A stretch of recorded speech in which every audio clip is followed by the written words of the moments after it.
কিন্তু তাই বলে নবীজির স্ত্রী যদি মা হয়, তার নবীজির মেয়েরা কিভাবে মা হতে পারে? আমাদের দেশে অনেকে অজ্ঞানতা বশত বলে মা ফাতেমা। আরে ভাই, মা যদি আয়েশা হয়, মা যদি খাদিজা হয়, তাহলে তার মেয়ে আবার মা হয় কিভাবে? এটা অজ্ঞানতা, এটা ভুল, আমরা না জেনে এটা বলি। নবী সাল্লাল্লাহু আলাইহি সাল্লামের মেয়ে, তারা আমাদের বোন, তারা আমাদের মা নন। আমাদের মা হলেন তার স্ত্রীগণ। মা ফাতেমাকে কেন মা বললাম, এজন্য কয় খাদিজা ও মা, ফাতেমা ও মা। এটা কেমন ধরনের কথা? এরা বুঝে না। যারা ফতোয়াবাজি করে, এরা ফতোয়া নিয়ে পড়ে আছে। ওরা বুঝতে হবে, তোমরা ফতোয়া দাও মাথা দিয়া, আমরা আহলে বাইতকে ভালোবাসি অন্তর দিয়া। মা ফাতেমারে নাকি মা বলা যাবে না, তো মা বলতা না কিতা কইবা? কিতা কইবি? কিতা তোর মারও মা হযরতে ফাতিমা, ঠিক কিনা বলেন? তোমার মায়ও ফাতেমা রাদিয়াল্লাহর আন্ডারে জান্নাতে। তুমি মা কইতা না মানে কিতা কইতা? তুমি বিবি কইতা? এ ফকিন্নির পুত, তোর মা কইতে কষ্ট লাগে, বিবি কইতা। বিবি মানে কি? বিবি মানে কিতা? বিবি মানে কিতা? বউ বউ বউ। নবীজির স্ত্রীগণ মুমিনদের মা, এই জন্য আমরা বলি মা খাদিজা, মা আয়েশা। নবীজির স্ত্রীগণ আমাদের মা। নবীর স্ত্রীগণ যদি মা হয়, তাহলে দয়াল নবীর মেয়ে তিনি আমাদের মা হবে কিভাবে? তিনি তো আমাদের বোন হওয়ার কথা। এটা হুজুর আমি তো হেরে গেছি। আমি কোথায় হাঁটছো? বলছে উনি বলে তো আপনারা সুন্নিরা নাকি মা ফাতেমা বলেন, আমরা কি বলে? মা ফাতেমা। তো মা ফাতেমাকে নাকি মা বলা যাবে না। তো বলছে আমি হারিয়ে গেছি। আমি বলে কেমনে? বলছে আল্লাহ তো বলছেন নবীর বিবিগণ মুমিনের মা, কথা ঠিক কিনা? বলে মা আয়েশা আমাদের মা, মা খাদিজা আমাদের মা। তো মায়ের মেয়ে কি মা হবে? হবে না। সুতরাং ফাতেমা তো মায়ের মেয়ে, তো মায়ের মেয়েকে মা ডাকো। তোমাদের সুন্নিদের মধ্যে পাগল তার কেউ নাই। আসসালামু আলাইকুম ওয়া রাহমাতুল্লাহি ওয়া বারাকাতুহু। যারা আমার এই ভিডিওটি দেখছেন দেশে ও প্রবাসে, সবাইকে আন্তরিক মোবারকবাদ। দর্শক শ্রোতা, শাহেখ আহমদুল্লাহ সাহেব তিনি আবারও নবীজির একমাত্র কন্যা মা ফাতেমাকে নিয়ে বাজে মন্তব্য করেছে। আসলে মা ফাতেমাকে মা বলে ডাকা নাকি এটা কোরআন সুন্নাহ মতে হারাম বা বেদাত। দর্শক শ্রোতা, তার এই বাজে বক্তব্যের কারণে আহলে সুন্নাত ওয়াল জামাতের উলামায়ে কেরাম তারা জবাব দিয়েছে। আজকে আপনাদেরকে সেই বিষয়গুলো বিস্তারিত তুলে ধরবো, তবে ভিডিওটি না টেনে সম্পূর্ণ ভিডিওটি দেখবেন। দর্শক শ্রোতা, কথা না বাড়িয়ে প্রথমে চলুন আমরা দেখে আসি শাহেখ আহমদুল্লাহ সাহেব তিনি কি বলেছেন। নবীজির স্ত্রীগণ আমাদের মা, উম্মাহাতুল মুমিনিন। নবীজির মেয়েরা কি তাহলে মা হবেন? তাদেরকে কি আমরা মা বলবো? আর নবীজি কি আজান দিয়েছেন কখনো? ভাইরা আমার, কোরআনে কারিমে আল্লাহ রাব্বুল আলামিন বলেছেন ওয়া আজওয়াজুহু উম্মাহাতুকুম। নবী করিম সাল্লাল্লাহু আলাইহি সাল্লামের স্ত্রীগণ, পত্নীগণ, সহধর্মিণীগণ তারা হলেন তোমাদের মা, তারা হলেন তোমাদের। নবী করিম সাল্লাল্লাহু আলাইহি সাল্লাম আমাদের জন্য আধ্যাত্মিক এবং রুহানি পিতা তুল্য, এবং তার স্ত্রীগণ হলেন আমাদের মায়ের মতো মর্যাদার দিক থেকে। শুধুমাত্র মর্যাদার দিক থেকে না, বিধানগত ভাবেও। এই জন্য নবী করিম সাল্লাল্লাহু আলাইহি সাল্লামের ওয়াফাতের পর তার স্ত্রীদেরকে কোনো উম্মত বিবাহ করা জায়েজ নাই, হারাম, যেহেতু মা হিসেবে আল্লাহ তাআলা কোরআনে ঘোষণা দিয়েছেন। এই জন্য নবী সাল্লাল্লাহু আলাইহি সাল্লামের ওয়াফাতের পর তার কোনো স্ত্রীকে পৃথিবীতে কোনো পুরুষ বিবাহ করে নাই। কিন্তু তাই বলে নবীজির স্ত্রী যদি মা হয়, তার নবীজির মেয়েরা কিভাবে মা হতে পারে? আমাদের দেশে অনেকে অজ্ঞানতা বশত বলে মা ফাতেমা। বলে কি বলে না? মা ফাতেমার জারি গান শুনছেন আপনারা? ছোটবেলা আমরা বহুত শুনছি, ক্যাসেটের মধ্যে জারি গান চলতো না? মা ফাতেমা কান্দা বলে, কান্দা কয়, শোনেন না জারি গান? আরে ভাই, মা যদি আয়েশা হয়, মা যদি খাদিজা হয়, তাহলে তার মেয়ে আবার মা হয় কিভাবে? এটা অজ্ঞানতা, এটা ভুল, আমরা না জেনে এটা বলি। নবী সাল্লাল্লাহু আলাইহি সাল্লামের মেয়ে, তারা আমাদের বোন, তারা আমাদের মা নন। আমাদের মা হলেন তার স্ত্রীগণ। অতএব আমরা এই ভুলটাকে কারেকশন করব। দর্শক শ্রোতা, আপনারা দেখতে পেয়েছেন শাহেখ আহমদুল্লাহ তিনি তার নিজের মুখেই বলেছেন যে মা ফাতেমাকে মা বলে ডাকা যাবে না। তিনি একটা যুক্তি দায়ের করেছে। তবে এই বিষয়ে কোরআন সুন্নাহ মতে দলিল সহ জবাব দিয়েছেন সুন্নি আলেমরা। তাদের বক্তব্য চলুন দেখে আসি। হুজুর আমি তো হেরে গেছি।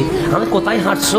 বলছে উনি বলে তো আপনারা সুন্নিরা নাকি মা ফাতেমা বলেন, আমরা কি বলি মা ফাতেমা, তো মা ফাতেমাকে নাকি মা বলা যাবে না। তো বলছে আমি হারিয়ে গেছি। আমি বললাম কেমনে? বলছে আল্লাহ তো বলছেন নবীর বিবিগণ মুমিনের মা, কথা ঠিক কিনা? বলে মা আয়েশা আমাদের মা, মা খাদিজা আমাদের মা, তো মায়ের মেয়ে কি মা হবে? হবে না। সুতরাং ফাতেমা তো মায়ের মেয়ে, তো মায়ের মেয়েকে মা ডাকো। তোমাদের সুন্নিদের মধ্যে পাগল তার কেউ নাই। দেখেন যুক্তি। তো বলছে আমি হারিয়ে গেছি। আমি বললাম হারিয়ে গেলাম, ওরা আমার কাছে নিয়ে আসো। তো বলছে আমি বললাম হুজুর উত্তর কি দিব? তোমার মাকে কি বলো? সে মা বলি। তো তোমার মা মা হাওয়াকে কি বলেছে? সে মা বলেছে। তুমি মা হাওয়াকে কি বলো? মা বলি। তো তুমিও বললাম মা, তোমার বললো, তোমার মাও বললো মা। তো আজকে থেকে তোমার মাকে মা ডাকিও না, যেহেতু মা হাওয়াকে তুমিও মা ডাকছো, তোমার মাওরা মা ডাকছে, সুতরাং মায়ের মেয়ে মা হয় না। আজকে থেকে মাকে গিয়ে বলবে আপু এদিকে আসেন, আপু কি করেন এদিকে আসেন। তা পারবেন কি কি কি কি মস্কারি করছেন দেখেন। মা ফাতেমা কি তোমার মায়ের বয়সী না তোমার বোনের বয়সী না তোমার মেয়ের বয়সী না তোমার নাতির বয়সী? কত বড় বেয়াদবি শিখাচ্ছ। নবীর পরিবারের সদস্যকে মা রাখবে, এতেও তাদের চুলকানি শুরু হয়ে গেছে। আচ্ছা বাবা ইব্রাহিম আলাইহিস ইসলামের স্ত্রী আমাদের কি হবে? মা হবে না? মা হাজারা বলি কি বলে যাব? তাহলে মা খাদিজাও বলছে মা হাজারা, মা আয়েশাও বলছে মা হাজারা। তাহলে মা খাদিজা মা আয়েশা তাহেরা রাদিয়াল্লাহু তাআলা আনহুন্না, ওনাদেরকে আল্লাহ বলছে ওনারা তোমাদের বোন নয়, ওনারা তোমাদের মেয়ে নয়, ওনারা তোমাদের নাতি নয়, নবীর বিবিগণ উম্মাহাতুল মুমিনিন, মুমিনের মা। তাহলে আমার মা আয়েশাও বলছে মা হাজারা, আমার মা খাদিজাও বলছে মা হাজারা। তো মা আয়েশাও বললো মা, আমিও বললাম মা। তো মা আয়েশা তো আমার মা আয়েশা হয় না, এটা তো আমার বোন হয়ে যায়, কারণ ওনারা তো মা হাজারাকে মা ডাকছে। তাহলে আল্লাহ বোন আর মার মধ্যে মনে হয় পার্থক্য বুঝে নাই। মোল্লা যে ফতোয়া দিচ্ছে বোঝা যাচ্ছে আল্লাহও বুঝে নাই, নবীও বুঝে নাই। তাহলে মা আয়েশা বললেন মা হাজারা, মা খাদিজা বললেন মা হাজারা, আমার মাও বললেন মা হাজারা, আমিও বললাম মা হাজারা। তাই বলে কি আমার মাটা বোন হয়ে যাবে? তো এগুলো কোনো যুক্তি চলে? তো সেই জন্য আল্লাহ যেন তাদেরকে হেদায়েত দান করে। তো পরে যখন আমি বুঝাই বললাম আমি আজকে থেকে তার মারে মা ডাকতে নিষেধ করিও, কারণ সেও তো বলেছে মা আয়েশা, তুমিও বলছো কি আয়েশা মা আয়েশা, তো তোমার মাও মা ডাকছে, তুমিও মা ডাকছো। তো মা আয়েশাকে যদি মা ডাকে, তোমার মা মা আয়েশার মেয়ে, তুমি মা আয়েশার ছেলে, তো মেয়েকে বোনকে কিভাবে মা ডাকে? তো আজকে থেকে মাকে কি ডাকবা? আপু ডাকবা। যাইয়া বলে আসিও। পরে যখন গিয়ে হুজুরে বলছে হুজুর আজকে থেকে মাকে আপু ডাকবেন। বিয়াদব, তুই মারা আপু ডাকতে শিখাবে? বলছেন শিখাবো না কি শিখাবো? তোমার মা মা আয়েশাকে কি বলছে? সে মা ডাকছে, তুমি কি ডাকছো? তো মা ডাকছো, তো তুমিও ডাকো মা, তোমার মাও ডাকে মা, তো তোমার মা তো মা হয় না, সম্পর্কে তোমার বোন হয়ে যায়। তো মা আয়েশাকে যদি মা আয়েশা বলা না যায়, তোমার মাকেও মা বলা যাবে না, তোমার মাকেও আজকে থেকে বোন ডাকতে হবে। ইবলিসের যুক্তির সামনে অনেক সময় সহজ সরল প্রাণ মানুষ ঈমান হারা হয়ে যায়, কথা ঠিক কিনা? মা ফাতেমারে নাকি মা বলা যাবে না। তো মা বলতা না কিতা কইবা? কিতা কইবি? কিতা তোর মারও মা হযরতে ফাতিমা, ঠিক কিনা বলেন? তোমার মায়ও ফাতেমা রাদিয়াল্লাহর আন্ডারে জান্নাতে। তুমি মা কইতা না মানে কিতা কইতা? তুমি বিবি কইতা? এ ফকিন্নির পুত, তোর মা কইতে কষ্ট লাগে, বিবি কইতা। বিবি মানে কি? বিবি মানে কিতা? বিবি মানে কিতা? বউ বউ বউ। আমি আবার আরবিতে কয় আহলিয়া। হ্যাঁ আহলিয়া পরিবার। বিবি কইতিকা হযরতে ফাতেমাতুজ জাহরা রাদিয়াল্লাহু তাআলা আনহা হচ্ছেন জগতের মা, ঠিক কিনা বলে? সব নারীরা তার আন্ডারে জান্নাতে থাকবেন, সুবহানাল্লাহ বলেন। অতএব মা বলতে হবে, মাই বলবেন। হ্যাঁ মা ফাতেমা বললে গুনাহ হবে না, এটাই উত্তম তার শানে। মুসলমানের নারীদেরকে সম্বোধন করার সবথেকে মর্যাদা সম্পন্ন শব্দ হলো মা, ঠিক কিনা বলে? সবচেয়ে মর্যাদা সম্পন্ন শব্দ হলো মা। নবীরা নারীদেরকে মা বলেছেন, ওলিরা নারীদেরকে মা বলেছেন, সাহাবায়ে কেরাম নারীদেরকে মা বলেছেন। আইম্মায়ে মুস্তাহিদিনরা যখন আগন্তুক অপরিচিত কোন নারীর সাথে প্রয়োজনে কথা বলতেন, মা বলে ডাক দিতেন, ঠিক কিনা বলেন? আচ্ছা, কথিত কিছু সংখ্যক মাওলানার কাছে শুনছি রাসূলের গোলাম। এই মিয়া প্রশ্ন দিয়ে বেদা লাগাই দিছে, আবার ওয়াজ করাইবে। দূর। কে সমালোচনা করে দেয়? সূরা নিসার ৮০ নম্বর আয়াত। কেউ যদি বলে রাসূলের গোলাম বলা যাবে না, তার সূরা কোরআন শরীফে সূরা নিসার ৮০ নম্বর আয়াতকে অস্বীকার করা হবে। এই তো মাইয়ুতিউর রাসূলা ফাকাদ আতা আল্লাহ। মাইয়ুতিউর রাসূলা, যে রাসূলের গোলামি করেছে, ফাকাদ আতা আল্লাহ, ওই ব্যক্তির আল্লাহর গোলামি করা হয়েছে। জোরে কোন সুবহানাল্লাহ। আমরা মা ফাতেমা বলি, কেন বলি? নবীজির স্ত্রীগণ আমাদের মা, ওয়া আজওয়াজুহু উম্মাহাতুহুম, নবীর স্ত্রীগণ আমাদের মা। কুরআনুল কারীমের মধ্যে নাসুল কুরআন দ্বারা সাবিত, আন-নাবিয়্যু আওলা বিল মুমিনিনা মিন আনফুসিহিম, এই আয়াতের মধ্যে আল্লাহ তাআলা বলে দিয়েছেন নবীজির স্ত্রীগণ মুমিনদের মা। এই জন্য আমরা বলি মা খাদিজা, মা আয়েশা। নবীজির স্ত্রীগণ আমাদের মা। নবীর স্ত্রীগণ যদি মা হয়, তাহলে দয়াল নবীর মেয়ে তিনি আমাদের মা হবে কিভাবে? তিনি তো আমাদের বোন হওয়ার কথা। এটা একটা যৌক্তিকতা। এই প্রশ্ন দাঁড় করিয়ে আপনাদেরকে বলবে সুন্নিরা মা ফাতেমা বলে, অতএব তারা ভুল করে, তারা এখানে উল্টা বলতেছে, এটা সঠিক নয়। এই ধরনের যুক্তিও প্রয়োগ করবে, যেটা আপনাদের কাছে যৌক্তিক মনে হবে বটে। এবার আমি এই বিষয়টা একটু ব্যাখ্যা দিতে চাই, সামান্য একটু ব্যাখ্যা দিব কি? মা ফাতেমা, তিনার নামের সাথে মা কেন বলি? তিনি আমাদের মা কিভাবে? তিনার মা খাদিজা, তিনি আমাদের মা নবীজির স্ত্রী হিসেবে। তাহলে মায়ের কন্যা তো মা হয় না, তিনি বোন হওয়ার কথা। তিনাকে আমরা কোন হিসাবে মা বলি? এটার দলিল কি, বা মা বলা যাবে কিনা? এই প্রশ্নটা অনেকের ভিতরে ঘুরপাক খায়। আমি আপনাদের খেদমতে বলবো, জাগতিক শরঈ যে বিধান আমরা দেখি, এই বিধান ছাড়াও কিছু মহব্বতের বিধান আছে। ওখানে শরীয়তের বিধান প্রয়োগ করা যায় না। কেন? আমি উদাহরণ হিসেবে আপনাদের বলি। আপনারা বলুন, হযরতে ইব্রাহিম খলিলুল্লাহ, তিনি আমাদের কি লাগে? ইব্রাহিম খলিলুল্লাহ আমাদের কি লাগে? মিল্লাতা আবিকুম ইব্রাহিম। আমার আল্লাহ বলেন মুসলিম মিল্লাতের বাবা হযরতে ইব্রাহিম খলিলুল্লাহ আলাইহিস সালাম, তিনি আমাদের বাবা। এখন আমারও বাবা, আমি ইব্রাহিম আলাইহিস সালামকে বাবা বলি, বাবা ইব্রাহিম।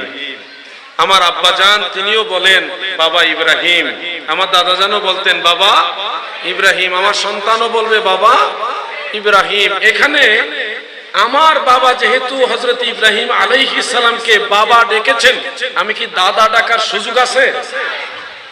এখানে জাগতিক যে সামাজিকতার যে সিস্টেম, এখানে প্রয়োগ করার কোনো সুযোগ। তাহলে বিষয়টা বুঝতেছেন যে সব আইন সব জায়গায় প্রয়োগ করা যায় না। কিছু কিছু ক্ষেত্র আছে যেখানে এটা ওই শরীয়তের বা বাহ্যিক যে বিধান, এগুলির ঊর্ধ্বে এগুলি চিন্তা করতে হয়। এরকম আর অনেক উদাহরণ আছে, আমি জাস্ট একটা দিলাম। হযরতে ফাতেমা, তিনি আমাদের মা কেন, কোন দৃষ্টিতে? বন্ধুরা আমার, দুইটা কিতাবের নাম বলি।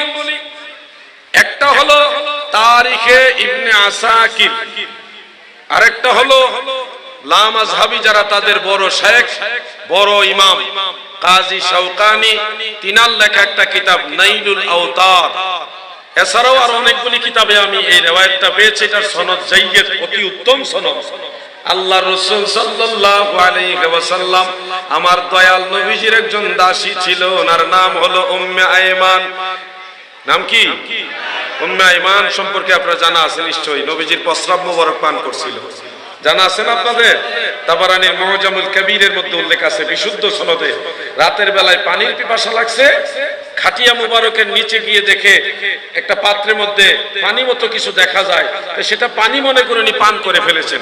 সকালবেলা আল্লাহ রাসূল বললেন, উম্মে আইমান, আমার খাট মুবারকের নিচে একটা পাত্রের মধ্যে আমার প্রস্রাব মুবারক আছে, এটা দূরে ফেলে দিয়ে আসো। উম্মে আইমান বলি, ইয়া রাসূলুল্লাহ, এটা তো আমি রাতের বেলায় পানি মনে করে পান করে ফেলেছি। আল্লাহ রসুল বলেন উম্মে আইমান, এটা তো আমি রাসূলুল্লাহর প্রস্রাব মুবারক ছিল। উম্মে আইমান তখন বলেন ওয়াল্লাহি, হে আল্লাহ রসুল, আল্লাহর কসম করে বলি ইহার মধ্যে আমি প্রস্রাবের কোনো গন্ধ পাইনি, মেশক আম্বরের চাইতে আরো সুন্দর ঘ্রাণ আমি পেয়েছি। সুবহানাল্লাহ। এই যে ঘটনাটা যেই মহিলাকে কেন্দ্র করে, সেই মহিলার নাম উম্মে আইমান। উনি মা আমেনার দাসী ছিলেন, পরবর্তীতে আল্লাহ রসুলের দাসী হয়েছেন। তো এই উম্মে আইমানকে নবীজি সম্বোধন করতেন আনতে উম্মি বাদা উম্মি, আপনি আমার মায়ের পরেও আরেকজন মা। সুবহানাল্লাহ। মা বললাম, এজন্য কয় খাদিজা ও মা, ফাতেমা ও মা। এটা কেমন ধরনের কথা? এরা বুঝে না। যারা ফতোয়াবাজি করে এরা ফতোয়া নিয়ে পড়ে আছে। ওরা বুঝতে হবে তোমরা ফতোয়া দাও মাথা দিয়া, আমরা আহলে বাইতকে ভালোবাসি অন্তর দিয়া। তোদের মাথা আর আমাদের অন্তর, এটার মাপ আর এটার মাপ এক জিনিস না। নবীরে দাঁড়াইয়া সালাম দেই মাথা দিয়া না, প্রেম দিয়া সালাম দেই। আমিও একদিন আগে একটা গজল গাইছিলাম মা ফাতেমার নামে। মা ফাতেমার নয়ন মনি হযরত আলীর জান, ইমাম হোসেন শহীদ হলো কারবালার ময়দান। মা ফাতেমাকে কেন মা বললাম? এজন্য কয় খাদিজা ও মা, ফাতেমা ও মা। এটা কেমন ধরনের কথা? এরা বুঝে না। যারা ফতোয়াবাজি করে এরা ফতোয়া নিয়ে পড়ে আছে। ওরা বুঝতে হবে তোমরা ফতোয়া দাও মাথা দিয়া, আমরা আহলে বাইতকে ভালোবাসি অন্তর দিয়া। তোদের মাথা আর আমাদের অন্তর, এটার মাপ আর এটার মাপ এক জিনিস না। নবীরে দাঁড়াইয়া সালাম দেই মাথা দিয়া না, প্রেম দিয়া সালাম দেই। তো এইটা দিয়ে, এটার বিশ্লেষণ এটা দিয়ে হবে না। আরে সাহাবায়ে কেরাম রাসূল যখন উযু করতেন, রাসূলকে বলতেন ইয়া রাসূলুল্লাহ উযুর সাথে কুলির সঙ্গে কাশ মুবারক দেন। সাহাবারা কাশ মুবারক নিয়ে চেহারায় মালিশ করতেন। কোন কিতাবে আছে এই কথা? নবীর কাশ মুবারক নিতে হবে, কোন কিতাবে নাই। এটা মুহাব্বতে আছে।